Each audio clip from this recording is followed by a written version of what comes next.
ہم حدیث میں دیکھتے ہیں تو اللہ کے نبی صلی اللہ علیہ وسلم نے فرمایا کہ مردوں میں تو بہت سے لوگ کامل ہوئے، لیکن عورتوں میں چند ہی ہوئی، اور ان میں ایک کون تھی؟ آسیہ امرأۃ فرعون، فرعون کی بیوی، اور مریم بنت عمران۔ اسی طرح اللہ کے نبی صلی اللہ علیہ وسلم نے حضرت خدیجہ کا ذکر کیا، اما عائشہ کا ذکر کیا رضی اللہ عنہما۔ اور اما عائشہ کی بات کر رہا، اما عائشہ کا جب ذکر کیا اور کہا کہ عائشہ کو تمام عورتوں پہ وہی فضیلت ہے جو سرید کو سارے کھانوں پہ۔ جی بہترین۔ مریم علیہ السلام کا جو ذکر آیا کہ ان کی مدر نے اصل میں خواہش کیا کی تھی کہ اللہ میرا بیٹا ہو تو میں اس کو آپ کی عبادت، آپ کے راستے کے لیے خاص کروں، تو اللہ تعالیٰ نے کیا چوز کیا کہ بیٹے کی جگہ میں تمہیں بیٹی دے رہا ہوں، اور وَلَيْسَ الذَّكَرُ كَالْأُنثىٰ، یہ جو بیٹی کام کر سکتی ہے کچھ جگہوں پہ بیٹا بھی وہ کام نہیں کر سکتا۔ یہاں یہ ایک بات سمجھنے کے لیے ایک اشارہ ملتا ہے، یہاں اللہ تعالیٰ نے بیٹی کو چوز کیا ان کے لیے، اور پھر فرمایا کہ یہ وہ بیٹا جو تم سوچ رہی تھی جس کے بارے میں، اب وہ بتاؤ وہ زیادہ افضل ہے یا جو میں نے تمہیں بیٹی دی یہ بہتر ہے؟ جو انہوں نے آیت ذکر کی میں اسی کو تھوڑا سا اور ایکسپلین کرنا چاہوں گا کہ مانگا تو بیٹا تھا، اللہ نے بیٹی عطا کر دی، اور یہ کہا کہ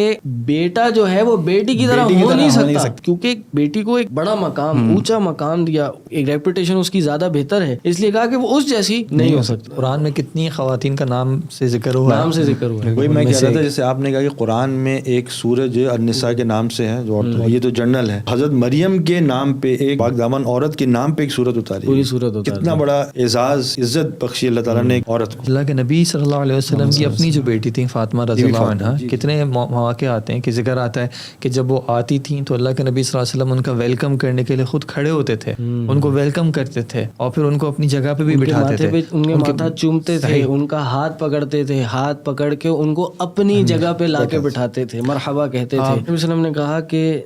جس نے میری بیٹی کو غصہ دلایا اس نے مجھے غصہ دلایا۔ حدیث کے شروع میں کہ یہ میری بیٹی جو ہے میرے جگر کا ٹکڑا ہے، جگر کا ٹکڑا ہے، وہ